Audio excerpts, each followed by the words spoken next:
꿈꾸는 자 요셉. 치과 치료를 받는데 좀 바람이 셉니다. 용서해 주시기 바랍니다. 이번 주부터는 창세기 12장부터 등장하는 믿음의 조상의 마지막 부분을 장식하는 요셉에 관한 이야기입니다. 해봅시다. 요셉. 창세기 12장부터 믿음의 조상에 관한 그런 기록들이 나오는데 해봅시다. 아브라함, 이삭, 야곱, 요셉. 예. 그래서 요셉에 관한 이야기가 37장부터 50장까지 기록되어 있는데 다른 믿음의 조상들 가운데 어찌 보면 가장 긴 이야기가 이 요셉에게 할애가 되고 있어요.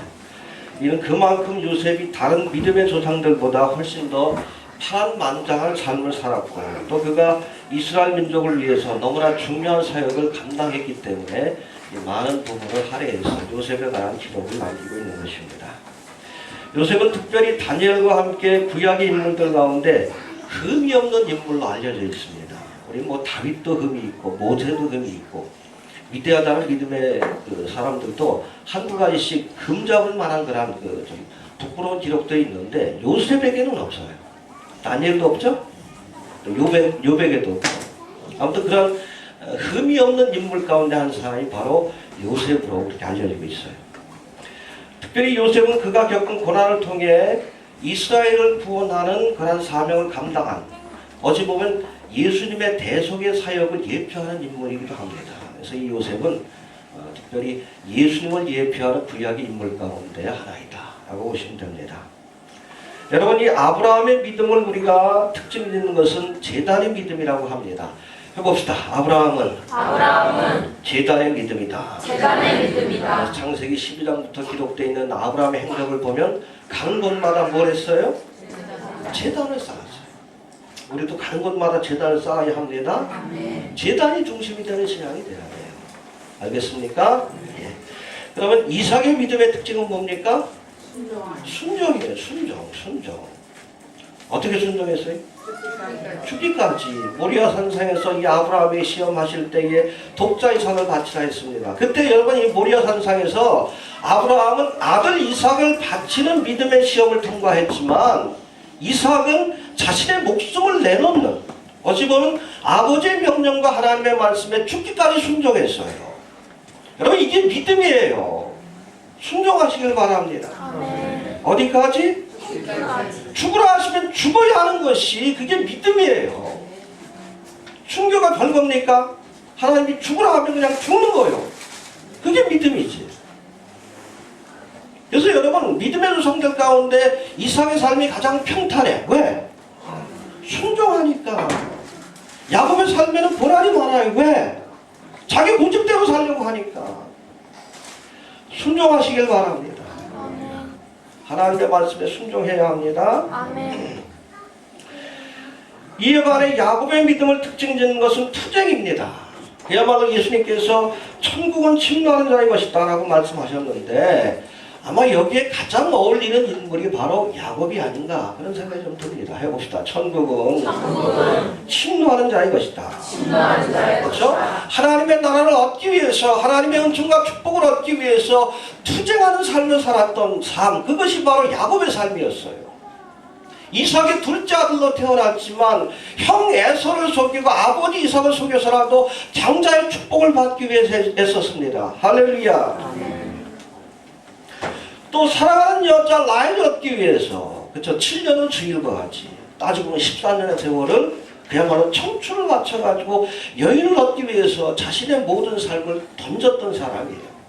투쟁하듯이 인생을 살았던 사람이 바로 야곱입니다. 이런 사기꾼과 같던 야곱이 하나님의 사람 이스라엘로 변하기 위해서 그야말로 환독뼈가 위골되는 고난이 필요했던 거예요. 알겠습니까? 야곱을 이스라엘로 바꿔주시기 전에 그의 환독뼈를 부러뜨린 거예요. 부러뜨린 게 아니죠. 위골시키고 하나님만 의지하는 사람으로 변화시킨 겁니다. 그의 고집을 꺾고 자신을 의지하던 그 생각을 꺾기 위해서 환독뼈를 치는 고난을 주신 겁니다. 또 세겜성의 고난을 통해 딸 디나가 강간을 당하고 그 오라비들이 또 세겜 사람들을 그냥 속여서 죽임으로 이 야곱의 일가가 정말 몰살될 수밖에 없는 위기 가운데 하나님 뭐라고 합니까? 베델로 올라가라. 고난을 통해 비로소 야곱, 그야말로 사기꾼과 같은 야곱을 표현하여 하나님의 거룩한 백성, 하나님의 사람인 이스라엘로 바뀌어지게 된 줄로 믿으시길 바랍니다. 그렇죠? 야곱 같은 성도들은 고난이 많아요. 알겠습니까? 내 고집대로 살지 마십시오. 처음부터 누구처럼? 이삭처럼. 자녀들을 위해서도 이삭과 같은 자녀가 되게 하소서 기도하시길 바랍니다. 알겠습니까? 이처럼 아브라함의 믿음을 제단의 믿음으로, 이삭을 순종하는 믿음으로, 또 야곱을 쟁취하는 믿음으로 표현한다면 과연 요셉의 믿음은, 마지막 믿음의 조상인 요셉의 믿음은 어떻게 규정할 수 있을까? 여러분, 요셉은 한마디로 오늘 설교 제목처럼 꿈의 사람입니다. 해봅시다. 꿈의 사람 요셉. 꿈의 사람 요셉. 정리가 되시죠? 아브라함은 제단, 이삭은 순종, 야곱은 투쟁. 하나님의 나라를 침노하는 것이다. 그걸 아주 샘플로 보여준 인물이에요. 그리고 요셉은 여러분, 하나님 주신 꿈을 가지고 이 꿈을 이루기 위해서 우리도 애써야 합니다. 요셉은 한마디로 꿈의 사람입니다. 요셉의 일생을 규정짓는 가장 큰 특징이 바로 꿈입니다. 오늘 본문에서도 요셉이 하나님 주신 꿈으로 인해서 형들에게 미움을 받고 애굽 땅의 노예로 팔려가는 그 모습이 그려지고 있는데, 이후로부터 펼쳐지는 이 요셉의 생애는 하나님이 주신 꿈이 실현되는 과정이라고 보면 됩니다. 알겠습니까? 그 형제들 가운데 높아지리라. 그렇죠? 이스라엘 가운데 높아지리라. 그냥 높아진다는 게 아니에요. 높아져서 이스라엘을 구원하는 사명을 감당하게 되리라. 할렐루야. 그 꿈이 어떻게 성취되는지, 그것이 바로 37장부터 50장까지의 내용이에요. 요셉은 꿈의 사람입니다. 꿈을 떠나서는 요셉의 생애를 우리가 이해할 수가 없어요. 그러니까 바로 앞에 서게 된 것도 꿈 때문이고, 그렇죠? 총리 되시게 된 것도 바로 왕의 꿈을 풀어주었기 때문이에요. 요셉은 꿈의 사람입니다. 해봅시다. 꿈의 사람 요셉. 오늘 특별히 본문을 통해 주시는 교훈을 좀 살펴보고, 우리도 그리스도 안에서, 하나님 안에서 하나님 주신 꿈을 가슴에 품고 살아가는 그런 2016년 한 해가 좀 될 수 있길 바랍니다. 그럼 구체적으로 요셉이 꾼 꿈이 무엇인가? 요셉은 이스라엘 가운데서 높아지는 꿈을 꾸었습니다. 우리 7절 한번 봅시다. 7절 시작. 우리가 밭에서 곡식을 묻더니 내 단을 일어서고 당신을 닮는 내 단을 떨어져서 자라리라. 이게 뭐예요? 요셉이 형들 가운데, 이스라엘 족속 가운데 가장 높은 자가 되리라. 할렐루야. 실제로 나중에 이 요셉 지파가 장자의 축복을 받습니다. 그렇죠? 다른 지파는 한 둘기씩 가나안 땅을 유업을 얻었지만, 요셉 지파는 그렇죠. 에브라임과 므나세 두 아들 아니에요. 왜? 장자에게는 두 몫을 주는 것이 전례예요. 왜 장자의 복을 받았어요? 장자의 사명을 감당해서 그래요. 여러분, 사명과 축복은 같이 가는 거예요. 하나님께서 축복을 주셨다. 이걸 통해서 내게 맡기시는 사명이 뭔가를 생각해야 돼요. 또 우리가 믿음으로 사명을 감당하면 필요한 축복을 주십니다. 같이 가는 거예요. 이거 자꾸 따로 생각하니까 착각하는 거예요.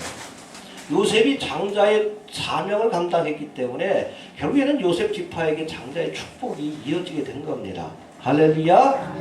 물론 신앙적인 장자는 또 유다 지파로 또 이어지게 되지만, 이해가 되십니까? 아무튼 이 요셉이 이스라엘 가운데 높아지는 꿈을 꾸었는데 7절의 말씀뿐 아니라 이 꿈을 두 번째 또 두 번 꾸게 됩니다. 9절도 한번 봅시다. 시작. 요셉이 다시 꿈을 보고 그들에게 말하되 내가 또 꿈을 보니 해와 달과 별에게 제사장이라. 요셉이 이 두 번째 꿈은 요셉이 그 형들 가운데 높아질 뿐 아니라 누구예요? 야곱이죠. 다른 누굽니까? 그렇죠. 라헬이죠. 엄마죠. 그래서 사실은 야곱이 이 요셉을 편애한 거예요. 왜? 자기가 사랑하는 여자가 낳은 아들이기 때문에. 그렇죠? 불행의 씨앗이 여기서부터 시작된 겁니다. 그리고 12별로 상징되는 모든 이스라엘 가운데 가장 높은 자가 될 것이다 라는 꿈을 꿨어요. 여러분, 이스라엘은 오늘 본문에 보니까 해와 달과 12별로 묘사하고 있습니다. 그렇죠? 11별이. 그러니까 요셉까지 합하면 12별이죠. 해봅시다. 해와 해와 달과 달과 12별. 12별. 네, 바로 이게 바로 요한계시록 12장을 푸는 중요한 열쇠입니다. 요한계시록 12장에 여자가 나오죠? 그거 보니까 해를 입었고, 해를 입은 거예요. 밑에는 달이 있고, 달을 신은 겁니다. 머리에는 면류관을 썼는데 12개의 별로 된 면류관. 이게 뭐요? 이스라엘이지. 이스라엘 아니에요. 정리가 되셔요? 자꾸 이거 이상하게 교회로 해서 그래. 자꾸 엉뚱하게 교회로 해석하니까 교회가 환란을 통과한다는 엉뚱한 얘기를 하는 거지. 성경이 분명히 말씀하고 있잖아요. 이거 됩니까? 여러분 성경은 성경으로 풀어야 돼. 여러분 7년 대화라는 사건, 요한계시록에 기록된 7년 대화라는 사건도 다니엘 9장 27절을 통해서 풀어야 돼요. 자꾸 엉뚱한 데서 풀려고 그러니까 이게 이해가 안 되지. 성경을 성경으로 풀어야지. 여러분 중요한 예언의 말씀 같은 경우에는 제가 말씀드리지만 2번, 3번 반복해요. 하나님께서. 확인할 수 있게끔. 알겠습니까? 네. 계시록 12장에 나오는 여자가 교회가 아니에요. 천주교에서는 뭐라고 한다고요? 마리아라고 이렇게 해서 그래요. 마리아가 예수님을 낳았다. 여러분 이 성경적 근거를 가지고 해석하지 않으면 귀에 걸면 귀걸이고 코에 걸면 코걸이가 돼요. 하나님은 분명히 해석할 수 있는 근거를 보여주셨어요. 바로 여기에요. 요셉의 두 번째 거. 알겠습니까? 네. 일부러 보여주시고 또 해석할 수 있는 근거를 보여주신 겁니다.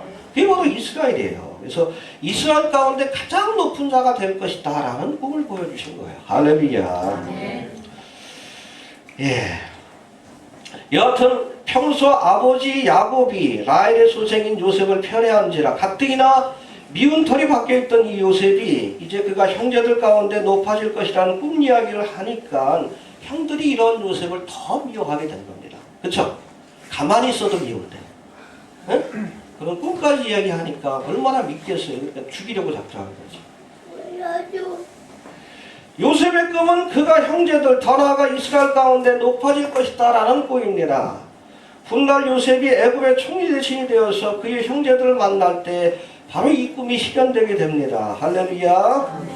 근데 사실은 이 꿈이 단순히 요셉이 높아진다는 의미가 아니라 요셉을 통해서 그의 형제와 이스라엘 백성을 구원하겠다는 하나님의 뜻이 담긴 꿈이에요. 할렐루야. 기근으로 인해서 멸족될 수밖에 없는 이스라엘이 결국 요셉을 통해서 구원받게 되는, 그리고 애굽 땅에서 큰 민족이 되어서 출애굽의 은혜를 경험하게 되는 사건이 여기서부터 시작이 되는 겁니다. 믿습니까?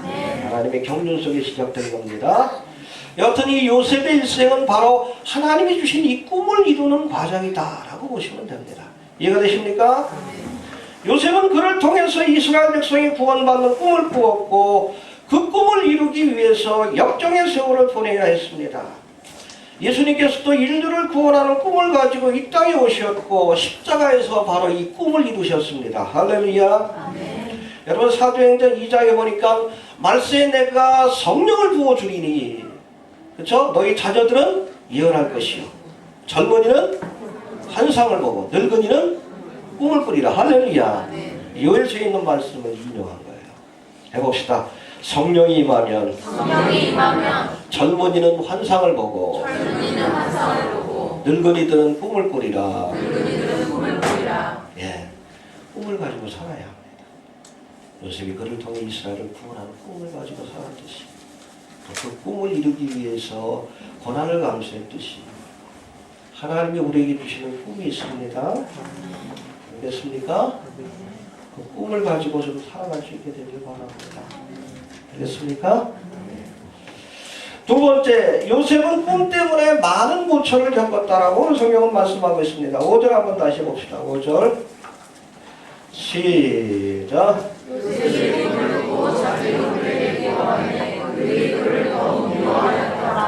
예, 하나님 주신 꿈이지만 요셉은 이 꿈 때문에 형들에게 미움을 받았고 이로 인해서 형들의 손에 죽을 뻔한 위기를 겪었으며 결국 은 20에 미디안 사람에게 팔려서 애굽 땅에서 억울한 종살이, 옥살이를 하게 됩니다. 뭐 뒤에 나옵니다. 다시 한번 살펴볼 거예요. 오늘 본문이 기록된 창세기 37장 뒤에 보면 이제 요셉이 형들의 손에 팔려 애굽 땅으로 가게 되는 자세한 과정이 소개되고 있습니다. 집에서 읽어보세요. 알겠습니까? 좀 읽어보세요. 주일날 예배 드릴 때만 잊지 마시고 다음 주는 38장 하니까 좀 읽어보시기 바랍니다. 이제 요셉의 형들이 세겜에 가서 아비의 양떼를 칠 때에 야곱이 요셉에게 형들의 안부를 살피고 오라는 지시를 내립니다. 13절입니다. 아버지의 지시를 받은 요셉이 세겜 땅으로 내려갔지만 그곳에서는 형들을 찾지 못하고 다시금 도단으로 내려가서 비로소 양떼를 치는 형들을 만나게 됩니다. 채색 옷을 입은 요셉이 저 멀리서 오는 모습을 본 형들은 이제 요셉을 죽이기로 결의하지만 동생의 피를 손에 묻히지 말자는 유다의 말을 듣고 미디안 사람들에게 팔아 넘기기로 결의합니다.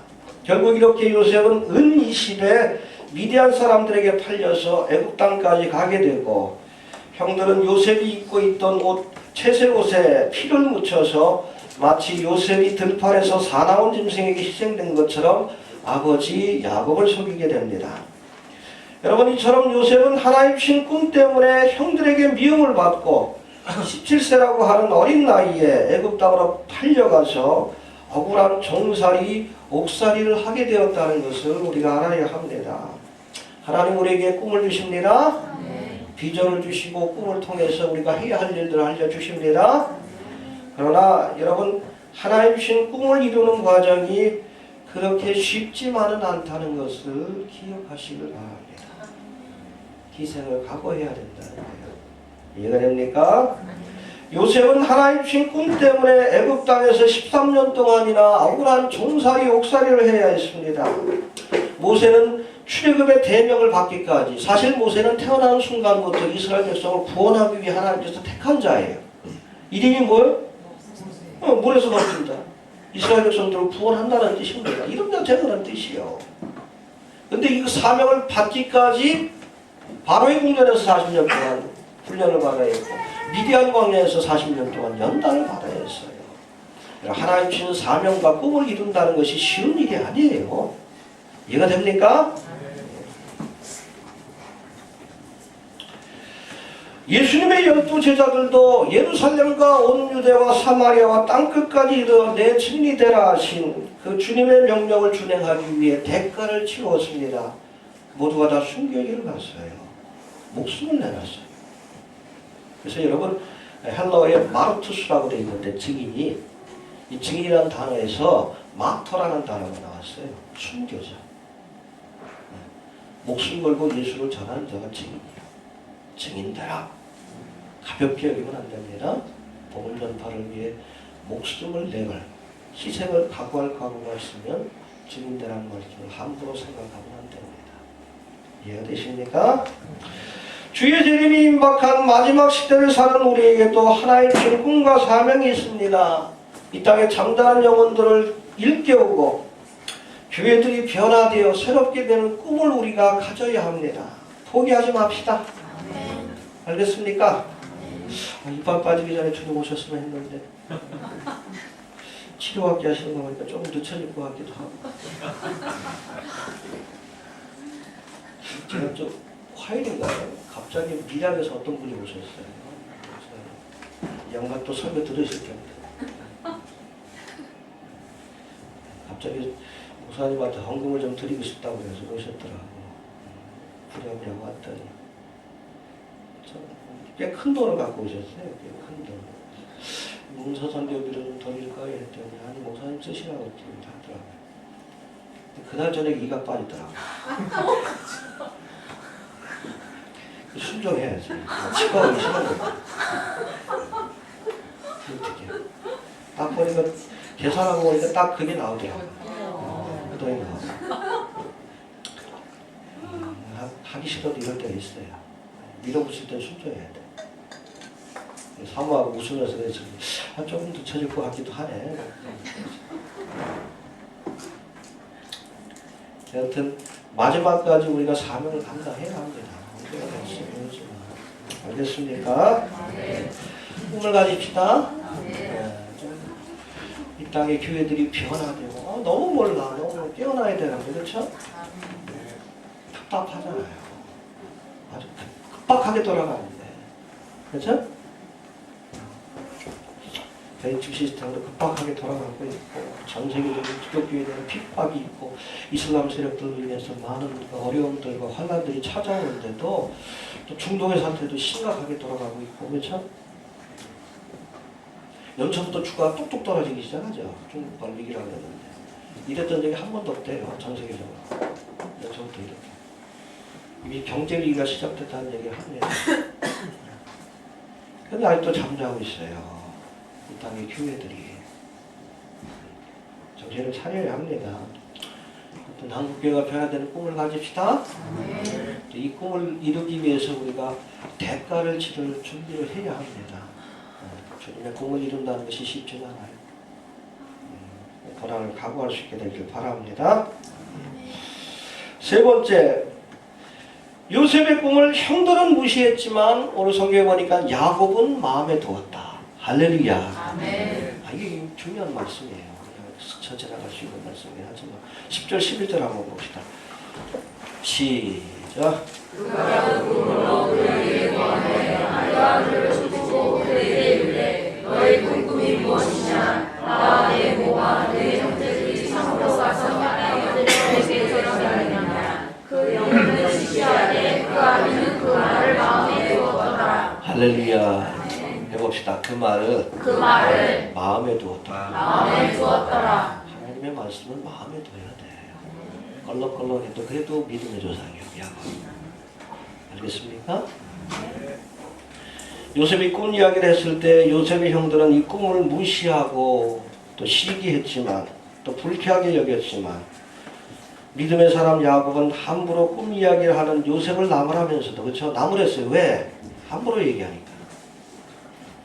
하나님의 뜻이라고 함부로 말하면 안 됩니다. 들을 게 있는 자에게 전하시기 바랍니다. 알겠습니까? 여하튼 나무라긴 했지만 그 꿈을 마음에 두었더라. 할렐루야. 뭡니까? 구체적인 의미는 알 수 없지만 하나님 주신 꿈이라는 것을 알았기 때문에 그렇습니다. 해봅시다. 그 말을 마음에 두니라. 하나님이 징조를 보여주시고 말씀을 들려주셔도 깨닫지 못하는 사람들이 있습니다. 요셉의 형들과 같이. 요셉의 형들처럼 하나님 주신 징조를 무시하고 오히려 이것을 전하는 사람을 핍박하는 자들이 있습니다. 여러분, 소돔성에 불의 심판이 내려진다는 경고의 말을 롯이 전했을 때에 롯의 사위들은 그것을 농담으로 여겼다. 귀담아도 여가지 않았어요. 예수님이 오셔서 수많은 표적을 보여주시고 하나님의 말씀을 전했지만 유대인들은 예수님을 메시아로 인정하지 않고 오히려 십자가에 못 박아 죽이고 말았습니다. 요셉의 형들도 하나님의 뜻을 전하는 동생 요셉을 오히려 시기하고 죽이려 했다라고 성경은 말씀하고 있습니다. 어떨 때는 듣지 않는 자들에게는 전하지 말아야 합니다. 예수님 뭐라고 했어요? 거룩한 것을 너희 진주를 돼지 앞에 던지지 마라. 거룩한 것과 진주가 복음이에요. 복음을 전할 때도 구걸하듯이 하지 말라는 거예요. 가치를 모르는 자에게 전하지 말라는 얘기입니다. 한두 번 얘기하지 안 들으면 그냥 지나가셔. 고난이 필요한 겁니다. 이해가 됩니까? 왜 거룩한 것을 개에게 주지 말며 진주를 돼지 앞에 던지지 말라 하셨습니까? 저희가 그것을 발로 밟고, 그렇죠? 복음의 가치를 짓밟고 돌이켜 너희를 찢어 상할까 염려하라. 전하는 자들을 핍박하는 일들이 생길 수 있기 때문에 가치를 모르는 자들에게는 전하지 말라라고 말씀한 겁니다. 그래서 사실은 요셉이 형들에게 그것을 얘기하지 말았어야 되는 거예요. 들을 만한 믿음의 준비가 안 돼 있기 때문에 그렇습니다. 하늘의 징조를 보여주고 하나님의 뜻을 알려주어도 깨닫지 못하는 사람들이 있습니다.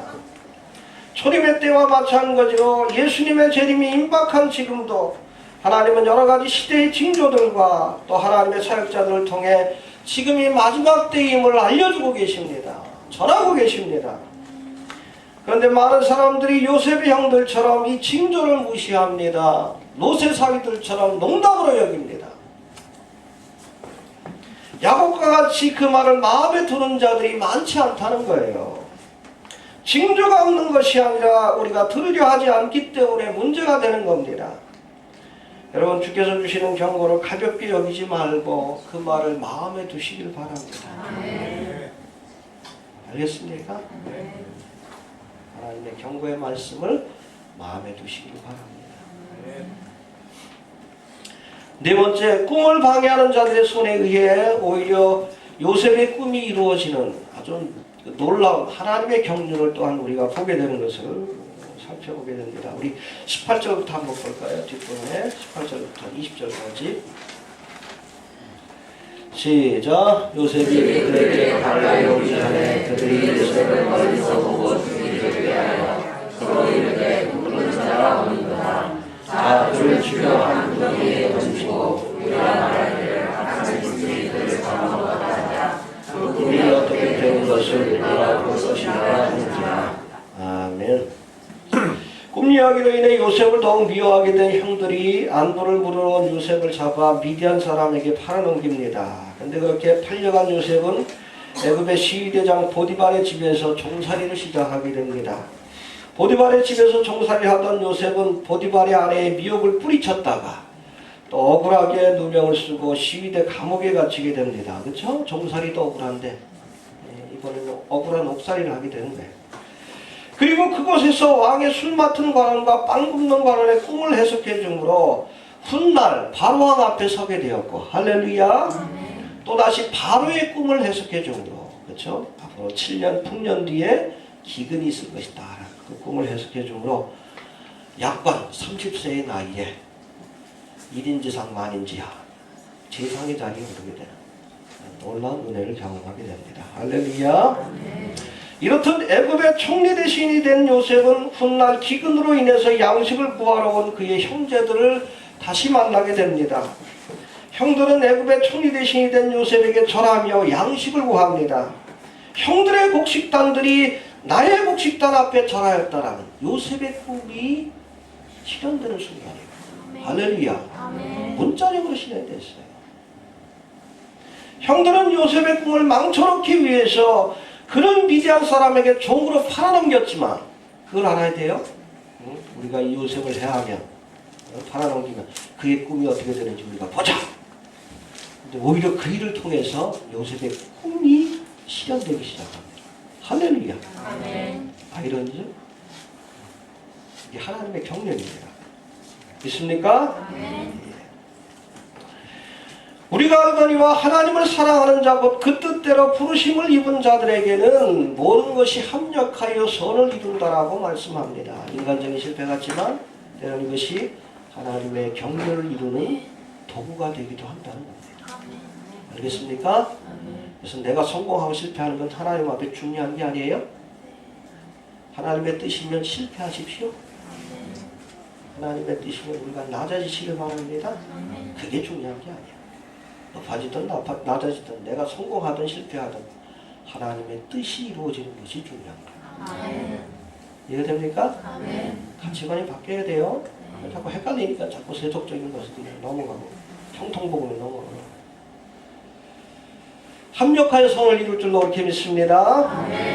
여러분 2000년 전 유대인들이 메시아로 오신 예수님을 거부하고 십자가에 못 박아 죽였지만 바로 그 일을 통해서 하나님의 대속의 사역이 이루어질 수 있었음을 기억하시길 바랍니다. 참 신기한 거예요. 우리가 보기엔 실패한 것 같아도 하나님은 실패하지 않습니다. 해봅시다. 우리는 실패해도 하나님은 실패하지 않는다. 우리가 겪는 고난과 실패도 결국엔 하나님의 섭리를 이루는 도구가 될 수 있다는 것을 기억하시길 바랍니다. 알겠습니까? 예. 아까 불러놓은 찬송가 503장에 2절에 다음과 같은 가사가 나오죠. 큰 물결 일어나 나 쉬지 못하나 이 풍랑 인연하여서 더 빨리 갑니다. 그렇죠? 사람 풍파가 몰아닥치면 누가 그걸 좋아하겠어? 싫죠. 근데 풍파를 지나고 나니까 훨씬 더 목적지에 가까워진 우리의 모습을 발견합니다. 하나님의 경륜이에요. 요셉이 겪은 풍파를 통해서 그가 애굽의 총리 대신이 될 수 있었고 또 애굽의 총리 대신이 되었기에 기근의 위험에 처한 그의 형제와 이스라엘을 구원한 줄로 믿으시길 바랍니다. 예.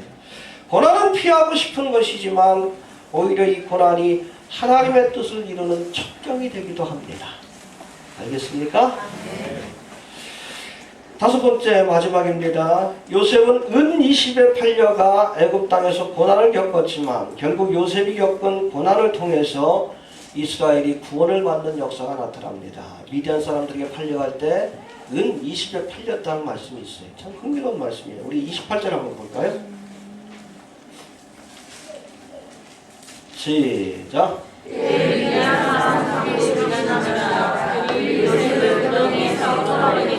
은 20개의 은을 이스마엘 사람들에게 팔매 그 사고들이 요셉을 데리고 애굽으로 갔더라. 네, 예수님도 은 20은 아니에요. 30에 팔려서 가룟유다 전에 팔려가지고 십자가에서 죽으셨죠. 왜 예수님은 은 30이고 그 요셉은 은 20입니까? 요셉은 아직 미성년자예요. 17살밖에 없어요. 제값을 다 주지 않은 거예요. 원래 은 30이 제값입니다. 노예값이에요. 알겠습니까? 이렇게 은 30에 예수를 팔아넘겼던 가룟유다는 뒤늦게 이것을 뉘우치고 대제사장들에게 이 은을 갖다 주고는 스스로 목을 메어서 생을 마감하게 돼요. 마태복음 27장에 나옵니다. 그런데 대제사장은 가룟유다가 가져온 이 은 30을 뭐라고? 핏값이라 여기고, 알겠습니까? 이 불의한 재물이라는 거 본인들도 알아요. 그것을 가지고 성전부에, 그러니까 헌금에다 놓은 것이 아니라 토기장의 밭을 사가지고 나그네의 묘지를 삼습니다. 성경의 예언이 실현된 과정입니다. 그것이 바로 사도행전 1장 19절에 등장하는 아겔라마 피밭이에요. 피밭. 해봅시다. 토기장의 밭을 사서 나그네의 묘지를 삼았더라. 알겠습니까? 그 묘지 이름이 아겔라마 피밭이라는 뜻을 갖고 있습니다. 성경에서 이 피는 생명을 상징합니다. 알겠습니까? 그래서 고기를 먹을 때도 피채 먹지 마라. 구약에서는 철저하게 지켰어요. 할랄도 그래가지고 그겁니다. 구약에 있는 것도 지네들 필요한 것들은 그것도 지키니까 할랄이 바로 그거예요. 핏값인 은 30에 팔리신 예수님은 십자가에서 피 흘려 죽으심으로 바로 핏값을 지불하심으로 대속의 사역을 완성하셨습니다. 할렐루야. 은 20에 팔린 이 요셉도 자신의 그러한 희생을 통해서 이스라엘을 구원하는 사명을 감당한 거예요. 희생을 통해서 구원의 역사가 나타나는 겁니다. 알겠습니까? 그래서 우리가 성막을 공부할 때 보면은 성소와 지성소 이렇게 보면 기둥을 세워가지고 벽을 만드는데 제가 100개의 기둥을 세워가지고 그 밑에는 은받침을 세웁니다. 은받침. 그래서 성소의 기초가 그리스도의 피예요. 이해가 됩니까? 그리스도의 피로 값주고 산 교회라는 것이 그런 의미예요. 50kg짜리 은받침 이게 100개가 딱 이렇게 돼 있어요. 여기 기둥을 세우고 성소와 지성소를 꾸미게 되는 거예요. 교회의 기초가 바로 예수님의 피입니다. 성도의 희생과 예수님의 희생을 통해서 하나님의 나라가 교회가 세워진다는 것을 꼭 기억할 수 있게 되기를 바랍니다. 알겠습니까? 아무든지 나를 따라오려거든 자기를 부인하고 자기 십자가를 지고 나를 쫓을 것이니라 주님께서 말씀합니다. 여러분 예수님의 제자가 된다는 것은 예수님이 가신 십자가의 길을 쫓아간다는 것인데 십자가의 길이란 것 자기를 희생해서 영혼을 구원하는 사명을 의미합니다. 해봅시다. 내가 희생해야 영혼을 구원할 수 있다. 그렇죠? 요셉이 자신을 희생해서 요셉의 희생을 통해 이스라엘이 구원받는 역사가 나타났고 예수님의 십자가의 희생을 통해 그렇죠? 은이 그걸 상징해요. 그 핏값을 통해 영혼을 구원하는 사명을 감당했듯이 이 땅의 많은 영혼들을 구원하기 위해서 십자가를 질 수 있어야 합니다. 알겠습니까? 내놓을 수 있느냐라고 물으시는 거예요. 너희 핏값을 내놓을 수 있느냐라고 주님께서 묻고 계시는 겁니다. 정리합니다. 요셉은 형제들 가운데 높아져서 이스라엘을 구원하는 꿈을 꾸었습니다. 요셉은 하나님 주신 꿈 때문에 억울한 종살이 옥살이를 하는 고초를 겪었지만 결국 이스라엘을 구원하는 그 꿈을 또한 사명을 이루게 되는 것을 보게 됩니다. 마지막 때를 사는 우리에게도 하나님 주신 꿈이 있습니다. 이 땅에 잠자는 교회들을 깨우고 어둠의 세력들을 몰아내며 주의 오실 길을 예비해야 할 꿈과 사명이 있음을 기억하시길 바랍니다. 또 요셉처럼 바로 이 꿈을 붙들고 또 이 꿈을 이루기 위해 십자가의 길을 갈 수 있는 성도들이 되어주시기를 바랍니다. 알겠습니까? 오직 성령이 너에게 임하시면 젊은이는 환상을 보고 늙은이는 꿈을 꾸리라. 그렇죠? 얼마나 시간이 주어질지 모르지만 어떤 불가능한 일처럼 보인다 할지라도 이 땅의 교회들이 변화되고 새로워지는 꿈을 가지고 또 이 꿈을 이루기 위해 우리가 핏값을 이렇게 내놓을 수 있는 신앙의 결단이 있기를 바랍니다. 주신 말씀 붙들고 다시 한번 통성으로 기도합니다. 하나님